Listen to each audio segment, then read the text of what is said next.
Yo, what's up, everybody? This is episode 13, if I'm correct. I hope I'm right. I think it's 13. Episode 13 of the Fringe podcast. We're so glad to have you join us. If you hear the kids laughing in the background, if you didn't know, our new podcast location is inside of a school that we're partnering with, so we're stoked. They're eventually going to do their own show as well. But yeah, I got a great friend here with us today. She's got a powerful story. Parts of it are going to move you and maybe push you to tears, and other parts are going to inspire you in ways that you probably haven't been inspired a long time. We've got the one, the only, the original Kristina Jones with us. What up? Hi, it's great to be here. I'm a little nervous, but I think I'm okay. Nah, you're going to crush it. So Kristina has been an amazing friend. We really connected with her and her husband when they first moved here to Hamilton. You just meet people that have a kindred spirit. She's an amazing artist, interior decorator. Like, there's so many things you're good at. Like, you're one of those people, like, it makes me sick sometimes. I think, like, you literally, everything you touch, like, is dope, you know? You make macrame, you just everything. The singing, you bust out a violin, you know what I mean? I'm like, man, it's amazing. You're an incredible mom, and I've seen that in close proximity and at a distance. Yeah, I love your perspective on God, on life, and I'm thankful to know you, and so I don't take this lightly that you're here. Man, I'm glad to have you here. So we're gonna start like we normally start with one of our breaking questions. This is a goofy one, but it's funny since we're gonna get heavy at times in this interview. What's a song you play by yourself but never with other people? Wait, what is it again? What's a song? What is a song that you play or a song that you like by yourself but nobody knows? Adele, Someone Like You, because I'm a melancholy person. I got you. Funny story about that. So my son, Ethan, shout out to Ethan if you're listening, young man. He just turned 20. Every time he was going through a hard time, like, I would just hear Adele blasting upstairs. I'm like, bro, you gotta turn another song on. I love Adele. I remixed one of her songs, bro, but like, I cannot do it. I can't. Every once in a while. I mean, not all the time. I love her. She's amazing. But he was just running that thing into the ground. But yeah, I don't know what mine is, man. I don't know what mine is. You know, you see these funny songs. My daughter, man, this Taylor Swift stuff is just wearing me out. Shout out to Gobs, Eliana, and her love for Taylor Swift. I don't know what mine is right now. I don't know. I'm all over the place musically. So you've been in Hamilton. How long? How long have you been here now? Since the fall of 2018. 2018. So was this a great place to spend COVID? Oh my gosh. Probably because it's not as populated as like New York City and other big cities. I mean, we had a lot of space to walk around without a lot of people when we would go out. It's hard to remember that long ago, but I mean, I don't know. COVID was not fun, but yeah, I guess it was all right to spend it here. It's funny. So you guys moved you were in Toledo, and then before then you were in Kansas City, right? So we moved here from Kansas City, but we were all born and raised in Toledo. Toledo. Shout out to all my Toledo homies up north. What up? I'm a Clevelander. We're Northerners, man. We're not afraid of a couple snowflakes, are we? No, we kind of know how to drive in the snow. Isn't it although amazing? I kind of forgot a little bit, but yeah. Tell me people don't wig out down here. They do. It was worse in Kansas City, and then people freaked out about the amount of snow. I'm like, that's kind of a typical winter in Toledo. Lightweight, yeah. Like, I don't know, you just deal with it. It's funny. It's funny. Yeah, here they'll cancel school. I hate the 2-hour delay. Yeah. Like, the 2-hour delay is like, bro, you might as well just cancel it. Like, you just ruined the whole day. Like, I can't get anything started because I gotta leave in a couple hours, you know? And you know, they've canceled a couple times because it might snow. It's like, really, bro, really? I don't know. I mean, my kids love it, but then sometimes it makes it harder to even get them up because it's like, oh, I get to sleep in. Oh, wait, we have to leave now? Right. So I know. I kind of hate it too. For sure. So out of Kansas City, Toledo, and Hamilton, what's your favorite city and why? Or what's your favorite things about each one of them cities? Oh my gosh. I mean, Kansas City was the coolest city, but it was not a great place to like raise kids. I mean, the schools were not even accredited. So they were going to a charter school, but we kind of went there more for just the thrill of living somewhere different, Sure. and kind of like a cool church atmosphere, ministry opportunities in the spirit of adventure. Let's see, the thing about Kansas City is so many creative people, Yeah. so many coffee shops and just things to do. I did not like how hot the summers got. It's like 100 degrees Yeah, every because you're in day. the plains. Yeah.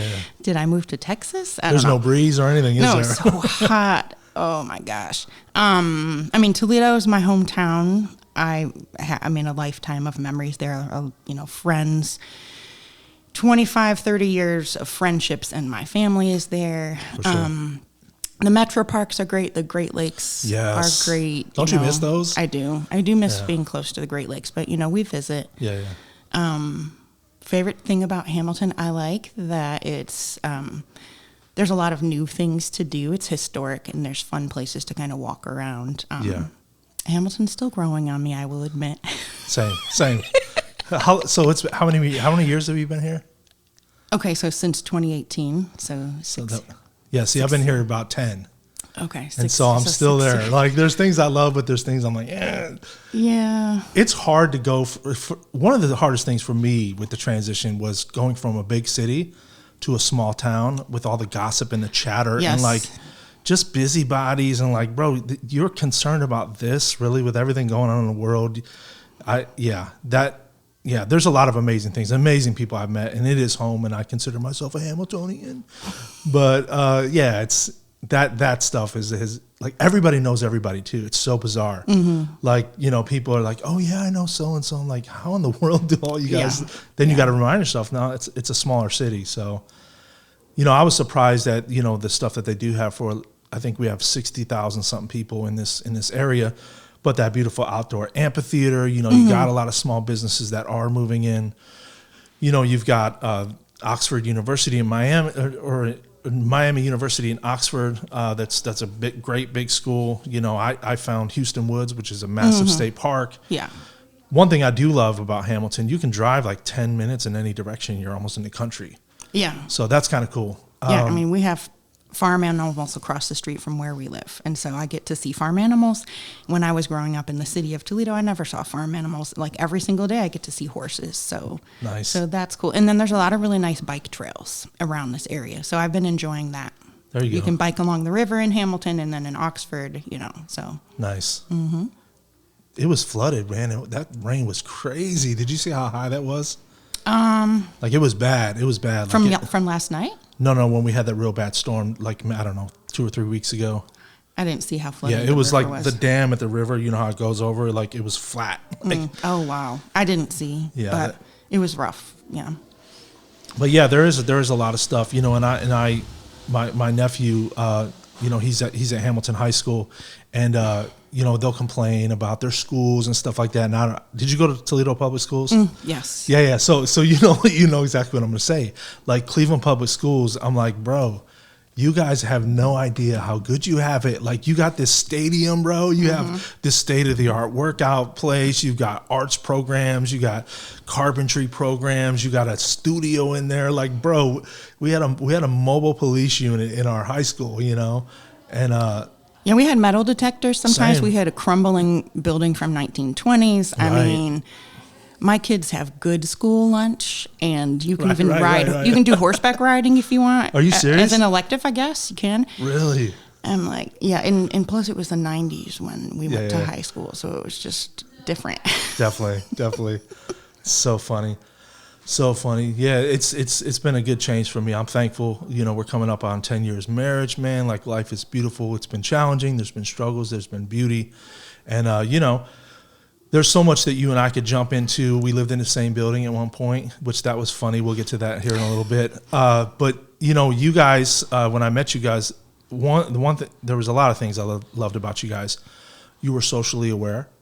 You weren't one of these Christians, either one of you, that you had your head buried in the sand, and you were able to hold fidelity to the gospel and having a heart for people, right? And like just the religion of all the typical American evangelical worldview that can often be very boxed in. I've never really felt like I fit in that box. I love Jesus, you know what I mean? Love the Lord. and had a genuine conversion in my life, but like all that religiosity stuff, we really clicked on that. You guys have such a gift and a heart for worship. I remember the first time I saw that video, you guys singing, and I think it was just you and Jeff, and you were just sitting on the floor singing, and like, man, the purity of that, it's beautiful. And and then we started to get to know you guys, and to learn about your journey with adoption. I would like to start with that. Before we get to some of the more challenging stuff in your story, and I think all of it is being a human being is challenging, right? Yes. Shout out to everybody out there just barely holding on by a thread in life. Hey, you ain't the only one, homie.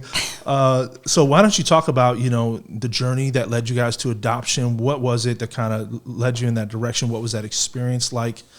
Because there's so much to that part of your story that's so beautiful.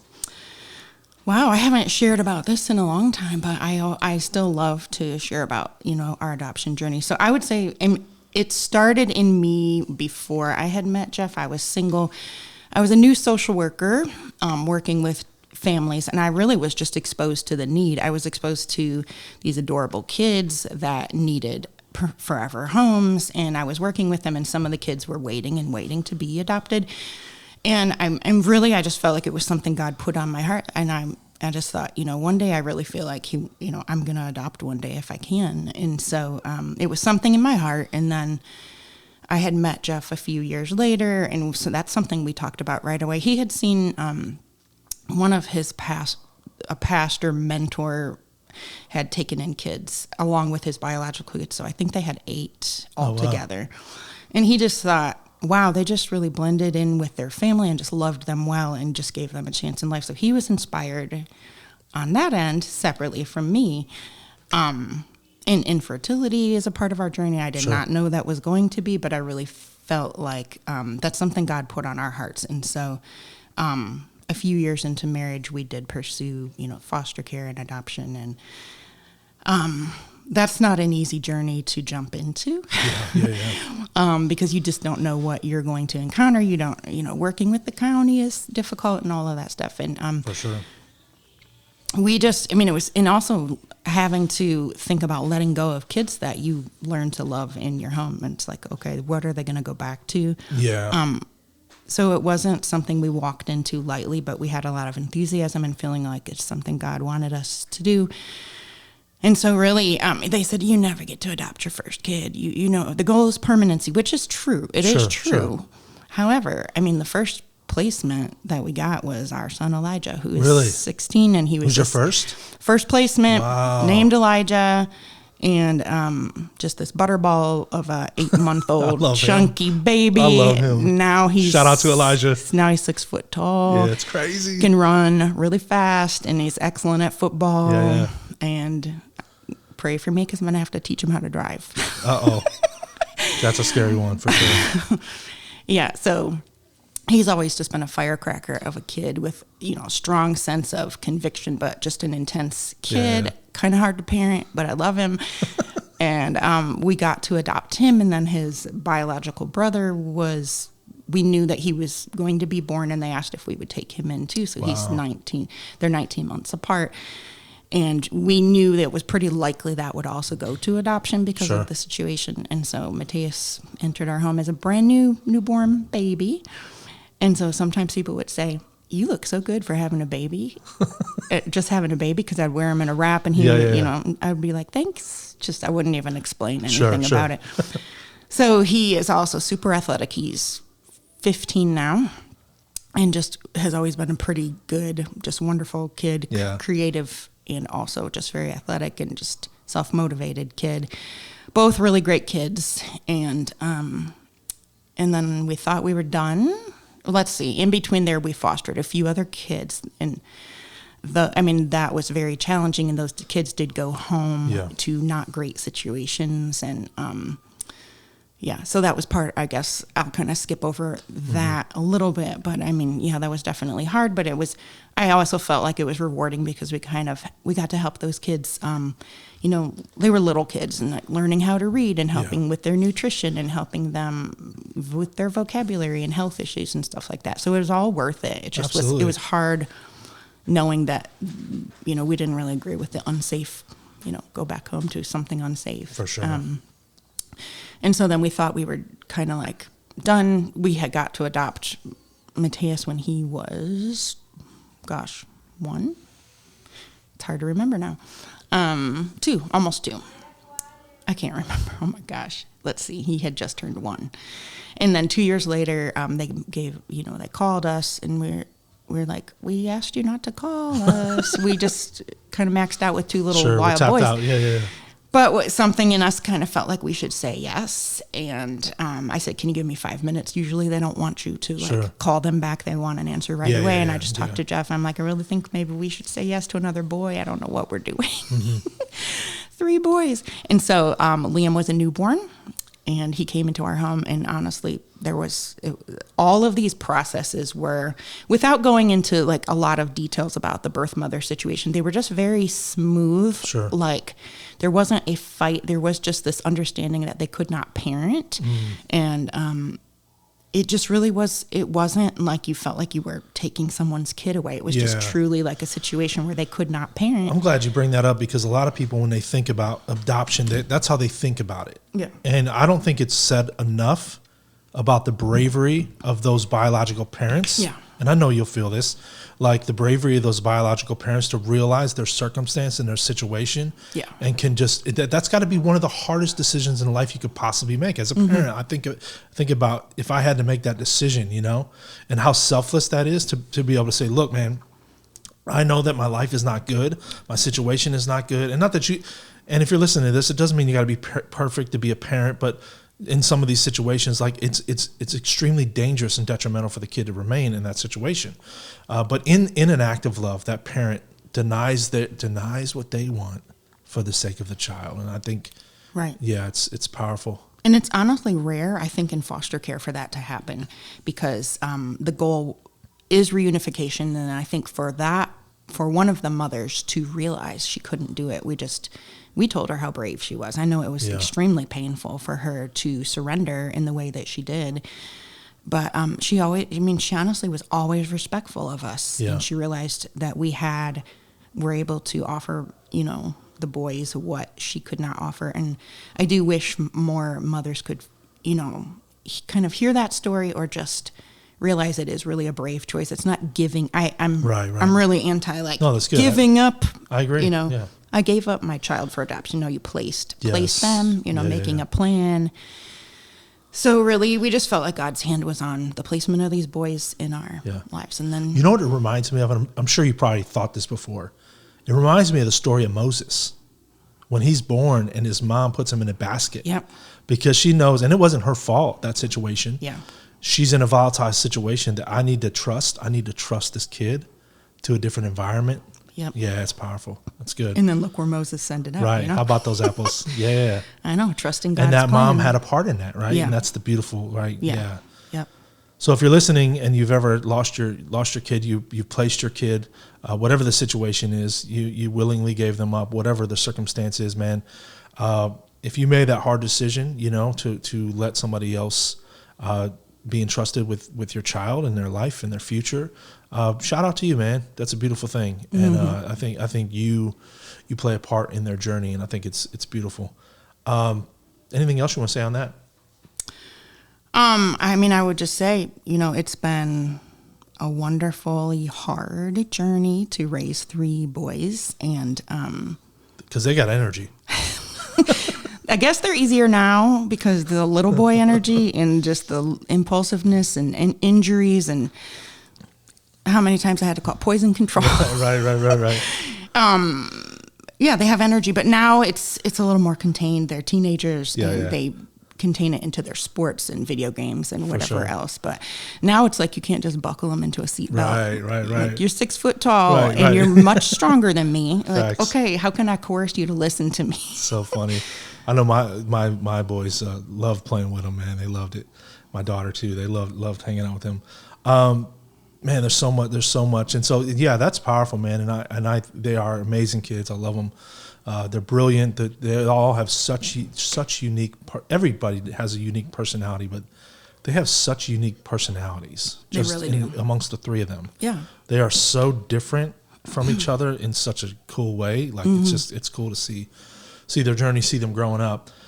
And so, yeah, that you guys did that hard thing. I want to go into one more light thing before we dive deep. We're gonna go into the Mariana Trench here in a moment, ladies and gentlemen. Buckle up. But I remember this was there was a time where we were moving. I think it happened before we moved. You guys had applied for a vacation. There was a contest, and it wasn't a photo contest. Oh, are you talking about the Airstream? Airstream, yes. Well, to back it up, Jeff was a Instagram influencer with a large following. And so I think he had a lot of leverage in applying for this. It was called Endless Caravan. So people can apply through the Airstream. I think it still might exist, but it's kind of like a marketing agreement with Airstream where you can take a trip based on fulfilling a dream. And Jeff applied, and I cannot believe it. Like, we got accepted into. You won it. I was so jealous. Hey, I'm gonna be straight up. Even as a friend, I'm like, oh my gosh, that would be epic. I know. I mean, I know a lot of people were jealous. Not like hating jealous, but like. But it actually wasn't glamorous. When the septic tank won't drain and you get some sloshing around the floor and. Things fly out of the fridge when you're driving, and then you have to go find a laundromat. I mean, but it was really a beautiful journey. So he applied for that when we lived in Kansas City, and so honestly, the timing was perfect with us moving here. Mm-hmm. We both resigned from our jobs and took 8 weeks, and we did the East Coast. So starting in let's see, Tennessee to South Carolina, all the way up to Maine, and circled back to Tennessee, then landed in Ohio. So we'll post a link on this episode of that journey because it's up online somewhere, isn't it? Yeah, and then so our mission was to spread awareness about the need for foster parents, and Jeff was also offering like photography sessions for any like adoptive parents along the way. Oh, wow. So we had I didn't know you did all that. Yeah, that was part of the mission, and actually I knew the mission was bringing awareness to that, but I didn't know you guys were stopping and doing photos for people. That's awesome. Yeah, we really only had one family that was able to connect in that way. But mostly they just wanted to document a family taking a vacation, and then, we were just, I was the writer and he was the photographer. That's awesome. So we would write about statistics in each state and each city, and like, here's the state of foster care and the need here in this state. So we would kind of just spread awareness about it. So you went each state kind of talking about that state. That's cool. Mm-hmm. That's awesome. Yeah, kind of posting about it. And then just posting about what it was like to be a family on the run. Yeah, yeah. Man, it's what a gift, to be able to go on that trip and not knowing. And I'm sure you've thought about this. Oh, yeah. Kind of what was coming up in the future. Before we get into all that, why don't you tell us a little bit?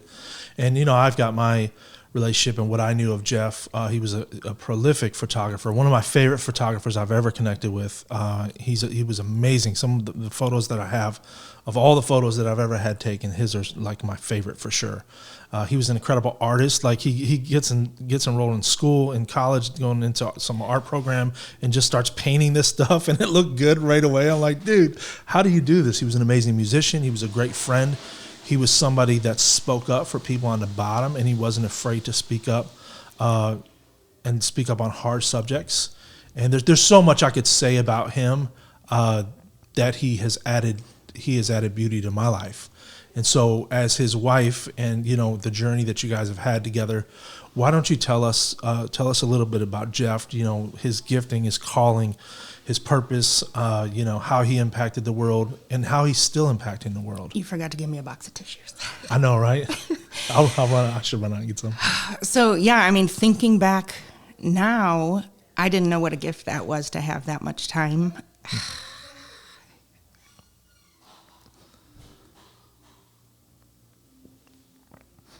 It's all right. It's real. I mean, we had 8 weeks together as a family. And we had no idea that he was going to die in a few years. But thinking back, I can see that God gave us that time as a gift. Yeah. And, one of the things, one friend said something that stuck with me when we found out that Jeff had died. Jeff lived wide. He did not live long. Yeah. He lived wide. That's good. And so another friend, they said, he he was such a good dad. He had more time with his boys than some dads get in a whole lifetime. So true. Yeah.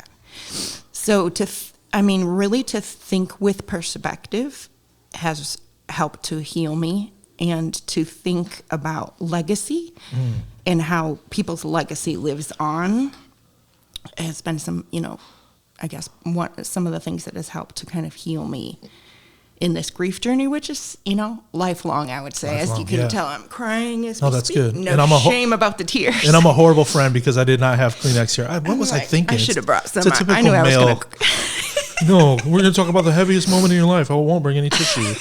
My bad. It's all right. My hands work just fine. So let's see. Where were we at?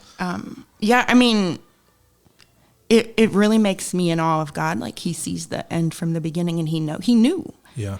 That was a gift that, people were jealous, but it's like, are you jealous now? Yeah. Like, we don't have him. Right. But we had that time, and my boys had that time. And his influence lives on. How can it not? His influence lives on in our lives and in my boys' lives. And they can be, I know that they're really thankful that they had that time as a family, even though it was crazy and hard in a lot of ways. But yeah, that's what I think back on that now. What a gift it was. Yeah. No, if I remember correctly, did he have a relationship with his dad? Yeah, he had a good relationship with his dad. Yeah. He lost his dad young. That's what it was. Yeah. To cancer when our kids were young and his dad died young. Yeah. It's an also comforting thought to think about them being together. Yeah, for sure. His dad was one of the influences of him, like landscaping and gardening and loving plants. And so I think about them doing that right now. Yeah. Hanging out, tending the gardens, whatever fun. it's like up there where I'm jealous. But Yeah. No doubt. What would you say that Jeff taught you the most in terms of God and living out the gospel in his life? When you think about, man, what does it mean to really live this Jesus thing out? One of the things about Jeff, that I first think about, he had this heart for community that I don't think was obtainable on earth. He just had this desire for like an Acts community, like sharing of life, sharing of resources, sharing of food. And he did it. We did that as a family. We would have people over and just loving the stranger and hospitality and that kind of thing. And I would say, that heart for community, and then just he had such a vast taste in friends. He did. That sometimes I didn't even know, like, how are you connecting with that person? There's this hood dude, and then there's this executive, and then there's this artist, Yeah.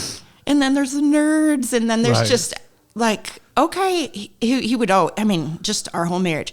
I met this really cool couple. I met this really cool guy. We're going to have him over. And just like instant friends with Jeff, He had so many friends, so much influence, so many friends, Instagram friends.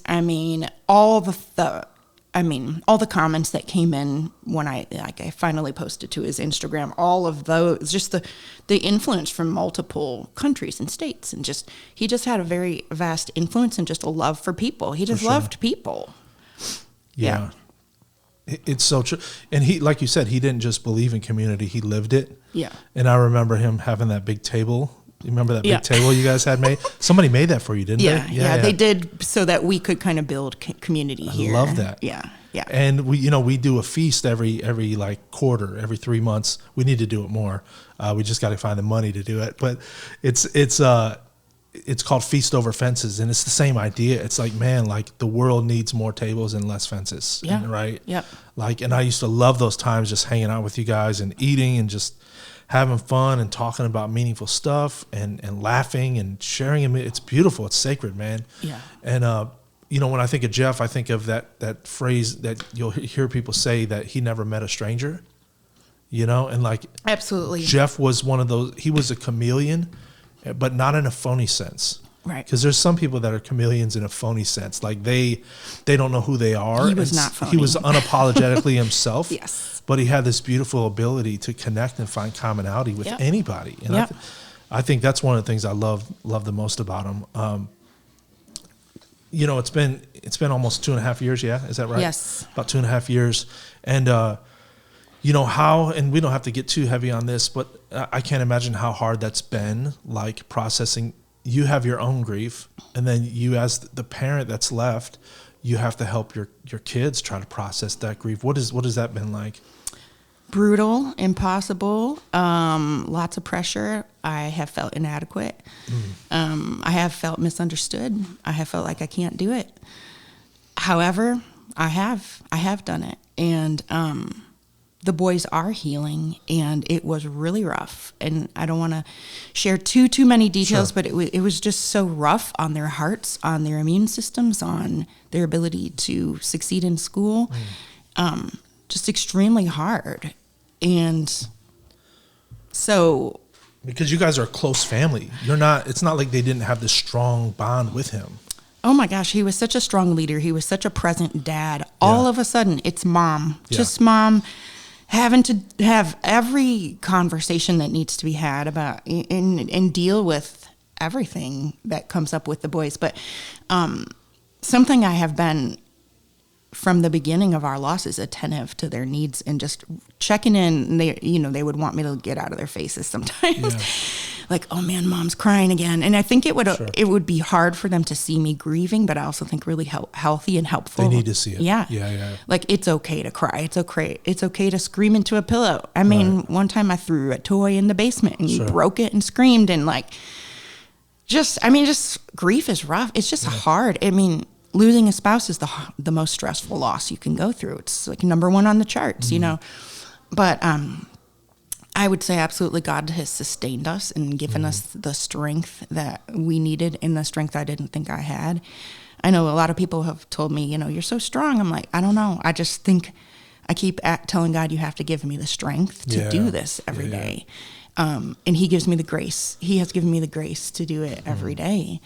I think a lot of what I struggled personally with is I didn't realize I was a person of performance and like high functioning and liking to look good. Sure. And feeling like I couldn't, some of the struggles with the boys, like feeling like, oh my gosh, it's my fault that they can't, I guess function very well, or just their emotional struggles, or just like, I don't know how to get a grip on how to handle that behavior, when it wasn't things they had done before. It was just they're acting out of their grief in different ways.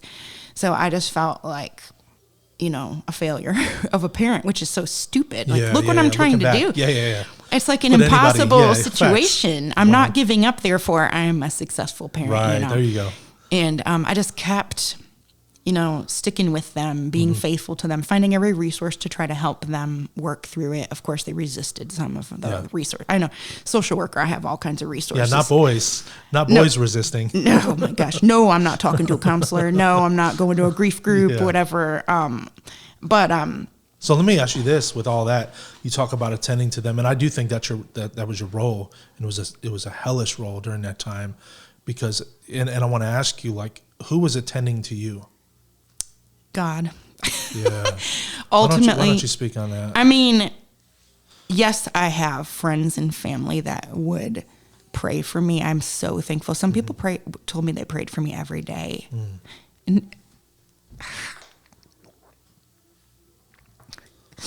I get choked up about that because you don't know how much we needed it. Yeah. Like, if you don't pray, I don't know if I can do this. Just the level of difficulty with some of the things I was dealing with. Like, if you don't pray, if you don't pray for us, like, I am not sure we're going to make it. I don't know. I'm not sure if everyone in our house is going to be alive. Sure. You know what I mean? Yeah. Like, that hard of stuff we were dealing with. But, and people, it's like, is that all I can do? Like, just praying. People feel helpless. I think, like, this is such a big loss. Yeah. What do we do? But I would have some people that just were willing to pray. At first there was a flood of help, and I'm so thankful. It kind of was overwhelming. Just like, wow, we really have so much help. But it is hard to know how to help a family long-term that's going through this level of loss. And of course, I don't like to receive help. Sure. I like to kind of be like, I can do it. Yeah. I don't need your help. Yeah, I can figure it out. I don't, That's one of my slow flaws. to ask for help. But I felt like, there were times when people would come and help with practical things that I needed. People would help with praying. and just kind of checking in. But ultimately, I mean, God, He's the only one that can like handle the depths of my pain and the depths of my kids' pain. For sure. Because no human, not even a therapist and not even a best friend, like they don't know what to say always. And it's not their fault. And it's not for me to be mad that people don't always know what to say.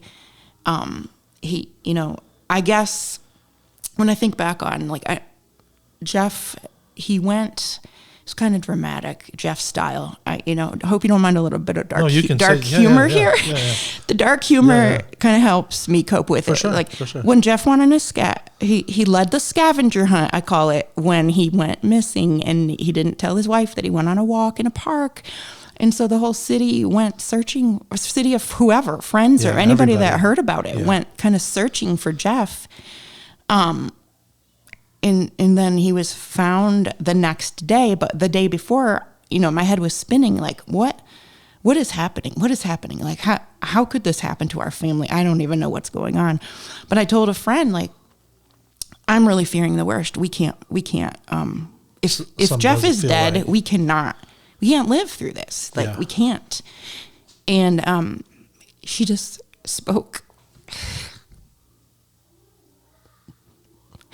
just really powerful truth. Like, he's not going to leave. He's going to be faithful. He's for you. He's not against you. Yeah. And I didn't know how deep, like, his faithfulness and his presence could go. Yes. I think I thought I couldn't handle it because I didn't know that God could go that low. That part. Who am I to underestimate that God could hold us through something so awful, like the worst?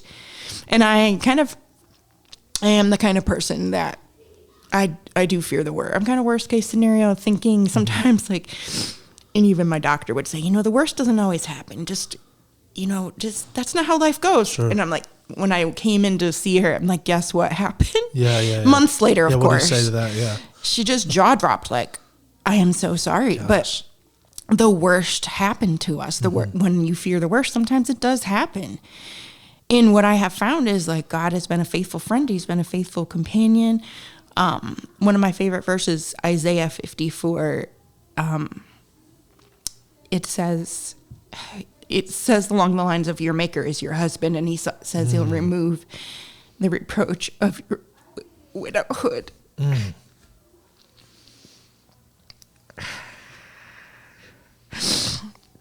And I would read it like every day.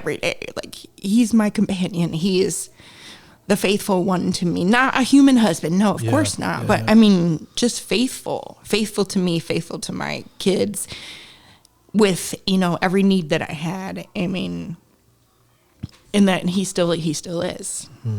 And so clearly I have a lot of tears about all this still. It's real. That's just real. Yeah. I've often said, there's a lot of Bible verses I love. I love the scriptures. There's nothing more life-giving than cracking that book, man. And one of my favorite verses is, if I ascend to the highest heights, you are there. If I make my bed in Sheol, you are there, right? There's nowhere that I could go to escape your presence. And like, if you're listening to this podcast and you're going through a hard time and a dark time, I love what you said. I didn't know he could go that low. And so I want to tell you, no matter how low you are, you might be beneath rock bottom. You might have just gone through what Kristina is describing going through. You might have gone through some other unexpected tragedy. Like, homeboy, homegirl, I want to tell you that God is down there, bro. That is the story of the gospel, that he who is high is lifted up. The one that made the heavens and the earth puts on a body, man. It enters the darkness of the human story from the beginning, bro. That was the beginning. That was the story of the gospel, right? That when God created the heavens and earth, and darkness was hovering over the earth, it said that the earth was wild and waste, right? The translation is tohu vavohu. It's wild and waste. It's chaotic, right?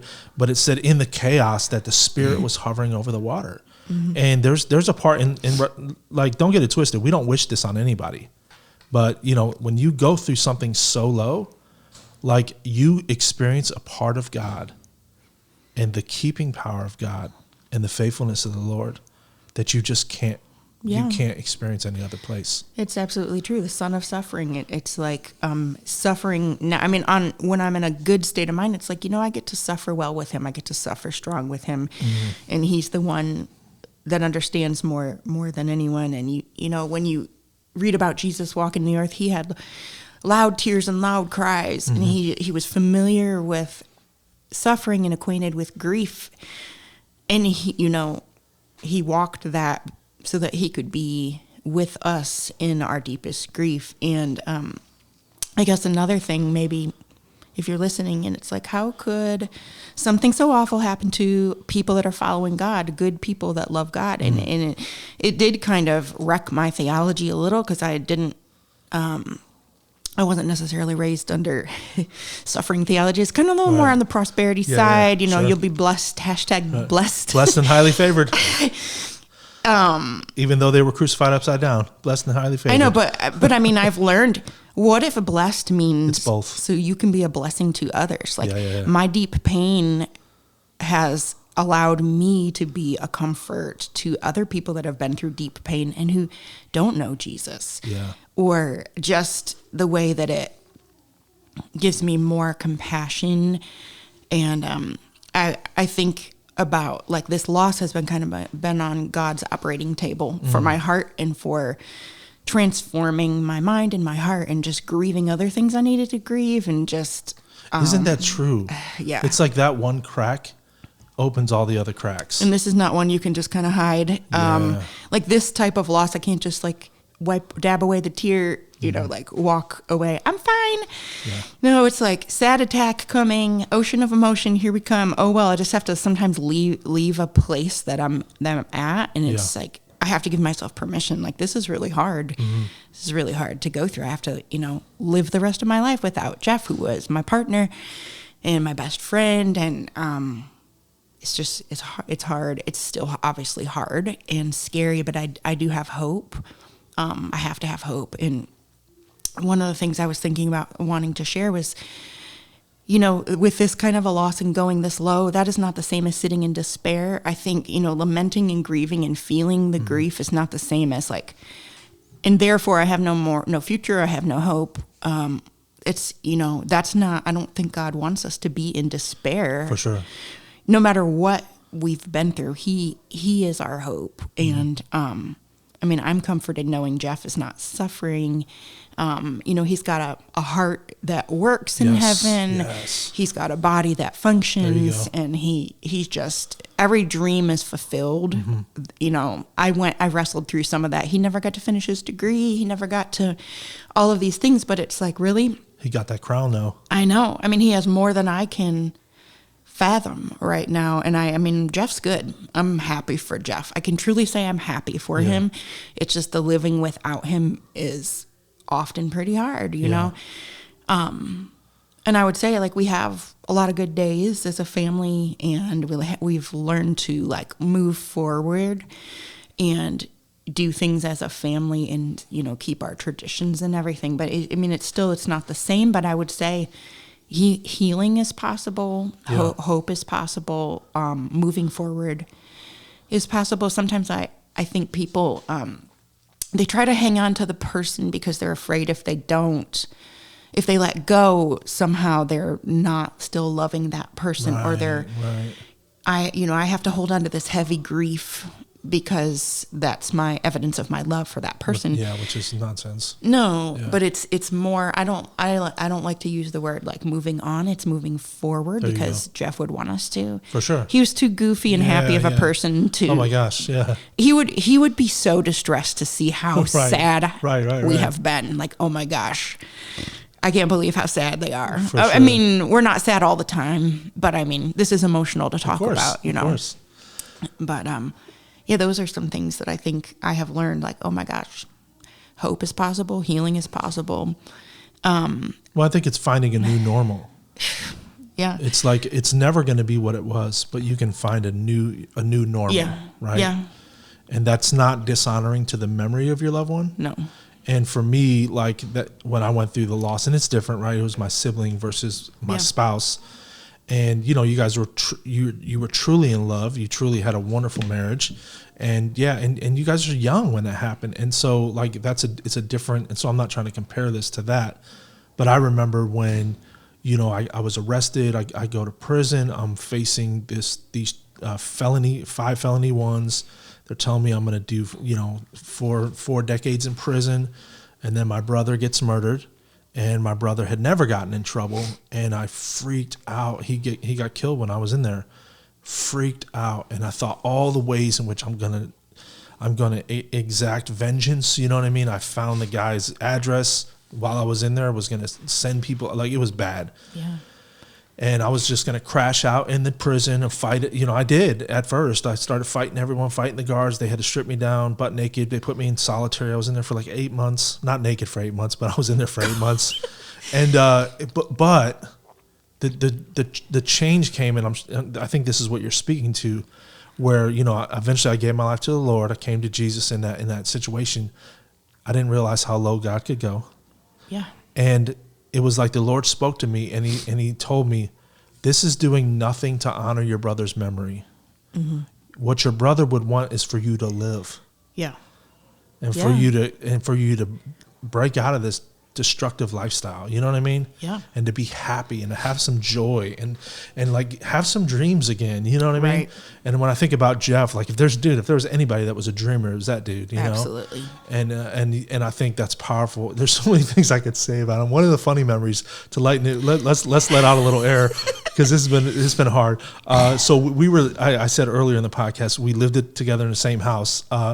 And there was this place called the Father's House, this big, huge mansion that was used by ministry to house foster families and teach. I mean, am I hitting that right? Yeah, the idea was to build community and support among people that were fostering and adopting. Yeah.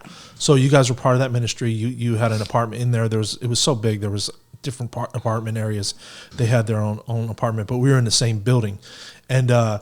Oh my gosh, this is so funny. And so like it's this creepy old mansion, and there's nothing that scares me because I grew up traumatic. But like my sons, on the other hand, like they're in this dark house. They don't know where the lights are, you know what I mean? And like Jeff had found this mask. You got videos of that. We'll post that too. I got to post that. He had this mask of this old man. And he puts on like a blanket or something, and he's like hiding in the house, and he's scaring my sons, and they're freaking out, like they really thought somebody came in the house. And we were looking, like I was convinced too, because like I'm like, what is going on? And I think I even came to your door, and obviously you guys knew it was him, but it was one of the funniest pranks ever. And he had a staff. He was pounding the big stick. Boom. Yeah, he had a staff. Oh my gosh, my sons were wigging out, man. So then he would quickly change out of the cape, open the apartment, and say, "What's going on?" Change back into normal Jeff character. I mean, I'll tell you, I tried to be the voice of reason so many times for that man. He would take it too far with pranks. I'm like, you're going to get shot. You need to not take things too far. And he just loved to take things so far and just be just goofy, hilarious. And that was Jeff. I mean, just outrageously funny, ridiculously funny. Definitely. I know he's making people laugh in heaven for sure. So, as we talk about grief, do you think, and obviously we know the answer, it's a mixed bag.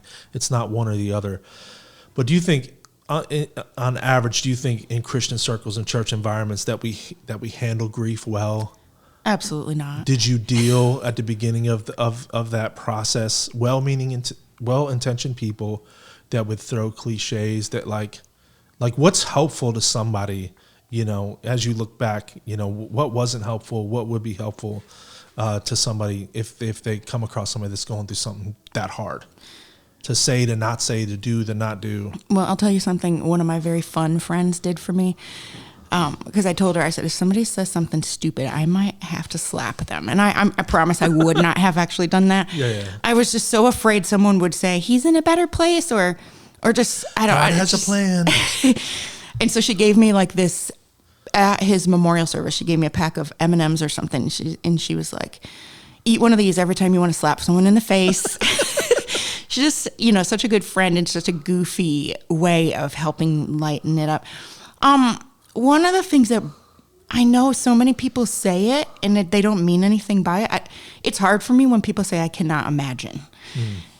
And I don't think that they're trying to be hurtful, but I think it isolates, because I want people to surely you can imagine a little bit, like enter into the pain a little. You mean you can't imagine one day having a spouse and then the next day they're missing and you find out they had a heart attack and were in a park on a walk and didn't get to say goodbye. Like, think about, I think you can imagine. It's not that far-fetched, It's not so far-fetched, but really people don't mean anything by it. But that bothers me because I feel like it isolates me a little bit. Well, I think we do and some of that, it's not just church culture, it's American culture. It is. We do everything we can to avoid death, to avoid aging. Yeah. You know what I mean? Oh, yeah. We don't want to grow older. We don't, we worship youth. We don't want to lean into hard things. Like, you think about how even funerals are done and wakes are done. People used to do wakes in their homes. They would have the person's body in their home. Yeah. And like they would dress their own loved one. Yeah. There was this documentary I saw, it was about India, and it was fascinating. And it was about this guy called the death photographer. And so that's actually a job that you have over there, that you, after the loved ones dress the deceased up, and they do their clothes, the family does that. They don't send that off. They're not detached where they send that off to a mortician, you know what I mean? And then there's this photographer that his job is to take these beautiful photos of their loved one, not culturally, right? I don't want to judge, Indian culture. Like, I didn't grow up over there. It feels weird to me. Like, I personally don't want a picture of my brother's dead body. I want to remember him alive. Right. I don't want a picture of my mom's dead body. But there is something also so beautiful about that, that like, no, we want to touch the body. We're going to wash the body. We're going to cut the hair. You know what I mean? And I think that's and I think that's part of it. Why people say, well, I could never imagine. They're afraid to get that close. I think so. Yeah. And what I think they mean is, I don't know how you're feeling. And instead of, I can't imagine how you're feeling. It's just, wow, I like to write a lot about my grief. And one thing I wrote is like, it's one thing to watch a weightlifter. Like, oh my gosh, that looks so hard to lift what you're lifting. And then you try it yourself. It's a whole different story, right? Like, to actually experience it, you can't know. You can't know how I'm feeling. But I would like for you to try to enter in, which a lot of people have. I've had to have, grace on people. But I think another thing is just the language of suffering and lament needs to be in the church. I think I struggled. There is a whole Bible, a book in the Bible called Lamentations. I've been reading it. But I think, people are uncomfortable with death, myself included. I am not the one. I'm not the one to have to deal with my husband's body. And, I hate it. I hated that more than anything. But thank God I got through it without like throwing up or passing out, But it's like I couldn't ignore. Death got so close in my face. I couldn't ignore it. I had to deal with death. And then it actually made me a little bit less afraid. But I would see on the faces of people, like maybe neighbors, or just like that ghost white, like, I don't like that someone died young. I don't like, oh, for sure. He was a good man. I think Jeff inspired some guys to like get their hearts checked out because, or like work on, oh my gosh, maybe I need to kind of work on my, getting my blood pressure or heart, and so maybe that was a good thing for those families because it's kind of like a check, like, oh, I should really probably do some preventative stuff, maybe because like, look how much this hurts, their family. And, so I would say, just the language of lament, the language of suffering, and not feeling like, sometimes I felt like I'm contagious because I'm a widow. It's like, I did not choose to be a widow. I know like you're almost a leper. Yeah, nobody I would say a leper. You. Yeah, it's kind of like, oh, what she's been through is really hard. And it's not like I'm blaming anybody, but it's like I'm not trying to be needy. It is really hard what I've been through. What I'm going through is really hard and heavy, but I'm not trying to be needy. I just want friends and I want to belong. And there's a place for me too. For sure. Even though it feels like I've dropped to the lower level of society. Sure. But I've read about like the widows in the Bible, Old Testament, New Testament. They've always been spoken of with honor, like for their faith and for their trust in God. And we are high on the ranks of God's heart. Orphans and widows 100%. and the foreigner, like those are high on God's priority list, the most vulnerable ones. Yeah. And it truly is, it's affliction. It is. I have felt so vulnerable since becoming, widow, raising kids, and yeah. Definitely. Yeah. There's so much I've always hated, like, there's a lot of things I hate about our funerals over here, but it's how we don't talk about the real person. It's just a highlight reel of all the, like, the good stuff. Yeah. And, like, I've always told Sarah, like, hey, if I go before you, like, I don't want just the good stuff. Like, tell a story about a day I was a jerk. You know what I mean? Just to make it normal. Right. Like, I did not receive my wings, and, like, I was this celestial, angel. Like, no, I was a human being. There was good things about me. There was hard things about me. And, obviously I know Jesus and I'm with the Lord when I pass. But, like, yeah, it's just weird. I remember one of the saddest funerals I ever went to. And I've been to, growing up in the hood, doing stuff that I've done, coming from the world that I came from. I've been to funerals for babies that were shot in drive-bys, gangbangers, overdoses, all of that. Young people. Been through way too many funerals, suicide funerals, all of them. And they're horrible. And this particular individual, it was none of that. It was a guy who had lived this full life. He was like 89 years old when he died. And all they could say about him at his funeral, like, literally, there was one after another of the family member that came up, and all they could say, man, he was a hard worker. Wow. Yeah. And, like, I felt more despair at that funeral than I did with the baby that was shot in a drive-by. Like, you lived this whole life, and all people could say about you is you were a workaholic. Right. Hey, that's the word of the Lord for somebody listening, homie. If all you're doing is you're just chasing that bag, you're trying to grind, you're trying to build your own empire, like, what is your epitaph going to say, man? Like, there's so much more to life than that. And Jeff was somebody that lived life until the wheels fell off. He lived the life of 3 people in that short amount of time that he was here. And that's one of the things I loved about him, was he did live fully, Yeah, it sometimes makes me wonder, like, did he would sometimes talk about. Did he know? I felt like maybe he knew. I mean, there was some hereditary stuff with his heart, and his family members had passed away young with heart issues. So it almost made me think he might have known in a sense. And yeah, to just touch on what you're saying, like the things people say about people at their funerals. I mean, yes, Jeff made me mad. Of course he did. I mean, of course he made people mad. He was a human that was not perfect, right? Yeah. But I was really struck by we had 2 memorials for him, one locally, one in Toledo, and we had an open mic, and so many people. Okay, how many prank stories did people share? Right. He scared me this time. He scared us, like, but also just the beautiful, like, how he made people feel loved and seen. He did that to me.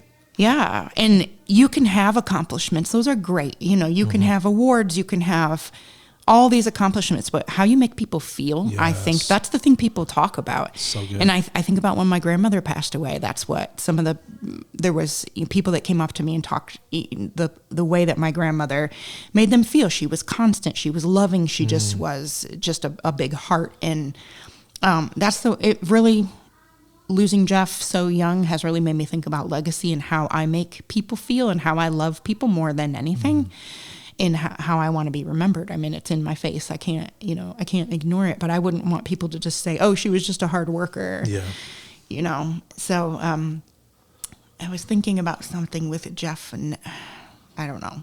There was something I wanted to remember about maybe Jeff knowing, but I don't know. Maybe I'll think about it later. But yeah. Something I want to tell you, and maybe somebody's told you this, maybe they haven't, but just as your friend, like, and I know you'll understand this, like, I want to tell you that, like, you're more than that tragedy, and that's not to diminish, like, the gravity and the height and the breadth of his presence in your life and your family, but, like, that loss is not all that you are. Yeah. You know what I'm saying? Yeah. And I know if he was sitting in this chair right here, he would say amen. Oh, yeah, he would.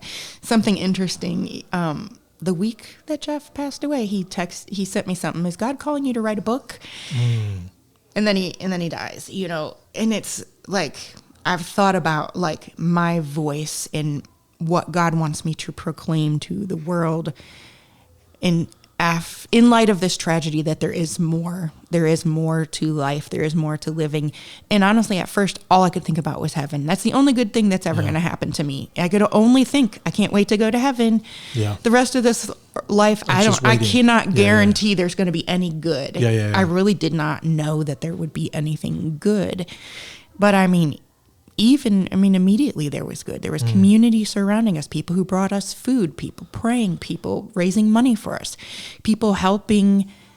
I mean, you know who's going to be there for you when you go through something. Sure. And I guess it's like crazy to see how many people came through and kind of just supported and helped us from planning, how do I find a funeral home? How do I write an obituary? All the crazy things at first that people, I don't know if you know, unless you've been really close to having to plan it all, right. It's overwhelming and exhausting. You have to talk to a coroner. You have to talk to, so many people, and it's like crazy overwhelming to know what to do. Because you're trying to grieve. I had to deal with all that with my mom. It's especially when it's unexpected and you don't know to make a plan with the person about you don't make a plan when you're 41 years old, what your obituary is going to say. You know what I mean?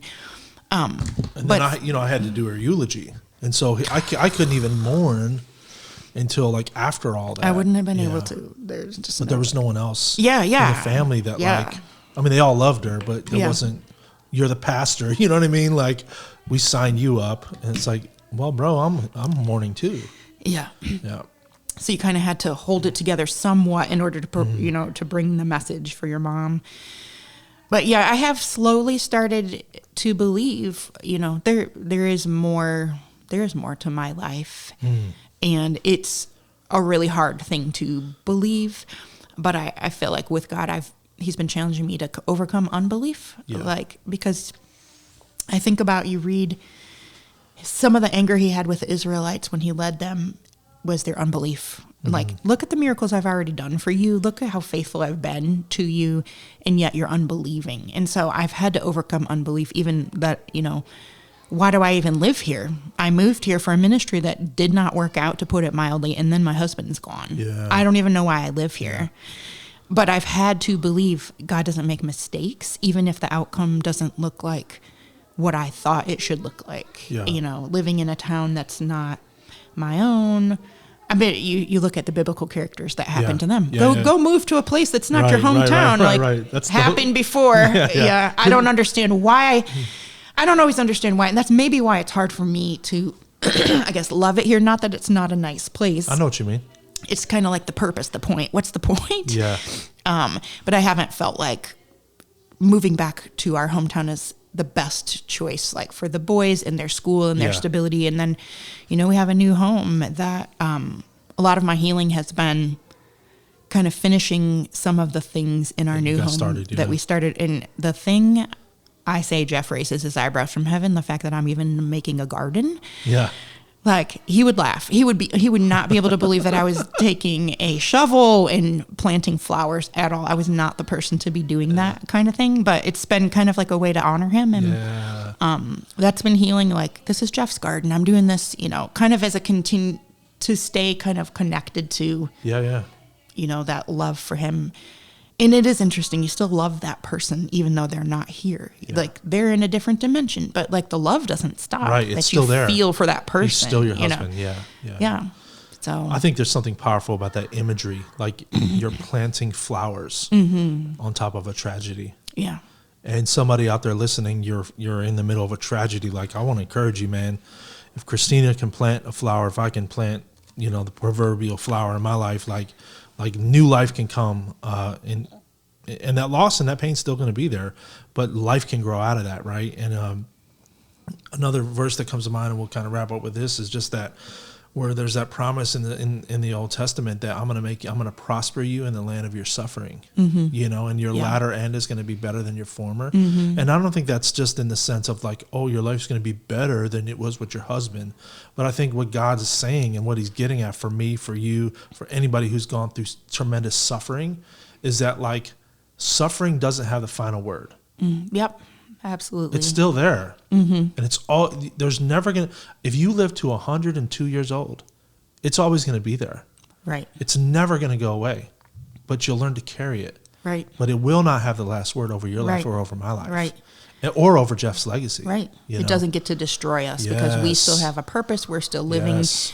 But it's painful, and it's like walking through mud. messy. Sometimes it's just so messy, and it's so, like, it puts me on a platform I never wanted to be on. Yeah. You know, like pain puts you on a platform. Especially as a Interesting. believer, like, how are they is their God gonna come through for, I don't know that people say this, but I imagine you're not a believer and you see someone that professes God's blessing and God's so good, and then you see him, you know, allow something awful to happen. Not that he causes it, but, you know, it puts you on, my prayer has been, let people believe because they see God strengthening us, and the one that keeps us going and brings us joy and healing, even though we'll never be the same. And also that our story's not over. It's still being written for me and for my kids. And, yep. So good.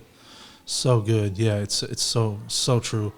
Yeah, I think I can relate to that. How pain will put you on the platform, you know, and I've always said that, and I believe in miracles. I've prayed for people. I've seen people healed right in front of me. Right.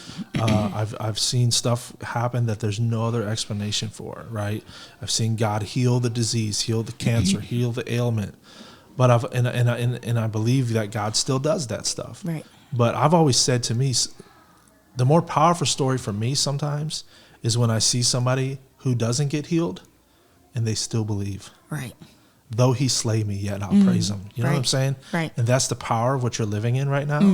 Not that God caused it, but in a sense, though he slay me, like the words of Job, homie, you know, Right. I will still praise him. And even this suffering and this, like, that's a faith that is so much more powerful than anything. That is not some cute little American Christianity. It's costly, costly worship. That's graphic. Yeah. That is primal. That's eternal. You know what I mean? And our prayer for you, and my prayer for anybody listening, is that you will grab a hold of that. Not that you would go through any of this stuff. Please, for the love of God, I pray that doesn't happen to you. But if you live for any length of time, you will experience unexpected tragedy, suffering. But I want to tell you, man, when your faith and your hope is anchored in Jesus, homie, like there is an anchor there that is so powerful that though he slay me, I'll still praise him, man. And there is a sustaining and a keeping power to God that you'll discover that God can go as low as life can take you. Yeah, and that he's accessible, and it doesn't matter what you've done, that you can't cry out to him. Yes. He's just available to, even if it's not just losing someone, like maybe you've done something horrible. Maybe you've murdered someone. That part. You know, he's not going to shy away from our sin and any awful thing that you've done. He's available. That's good. And that's how deep his love is for us, and that's how accessible he is. And then another thing I was thinking about when you were talking, like, just believing in the sovereignty of God. Like, I trust him. I do not understand. There's a mystery to why Jeff was taken, but I'm not, I have resolved, like, I'm not mad at God. I trust him. There's a mystery to his purposes, that I can just, that's part of my healing, is to settle it and not, it's not like it's wrong to question God. That's a part of it. For sure. But just trusting, like, wow, I could do nothing to stop this, and neither could Jeff, because I know he would have stopped it if he could have, He wanted to live on earth too. But it's just God's got him and he's got us, just the bigness of God, the vastness of God's ability to hold a human life, whether it's with him in eternity or here on earth. And it's like, Jeff belonged to God. You make these vows till death do us part. Jeff was not mine forever. Yeah. He was mine on earth, and I will know him forever, but ultimately he belonged to God first. And it's like, that settles it. Like, God, he's yours. You paid the price. I did not pay the price for Jeff. You get to have him. Yeah. So good. So good. I love it. Well, thank you so much for this. This has been incredible, man. I had no idea where we were going to go, and I didn't know I was going to ugly cry so much. This couldn't have went better, man. I love it. This was fire. This was seriously ugly cry. This ministered to my soul in ways that I can't describe. And so, we'll post links to Jeff's photography, the Airstream trip, and whatever else Kristina wants us to share. But thank you so much for sharing your story, for being here. We love Jeff. We miss him. His mark has been left on his city, on our lives. And it's amazing. Your faith, like this story, I'm telling you, this story and this conversation is going to transform so many people's lives and their hearts. And I know it's hard to come do this, and so I appreciate that. And I don't take that lightly. So we love you. We appreciate you. We're proud of you, and you inspire us in ways that, just leaning into that. It's beautiful. My brothers and sisters, thank you for joining us. Episode 13 of the Fringe Podcast. We will see you soon. Hopefully you did not hear that toilet flush in the background. Grace and peace. We'll see you later.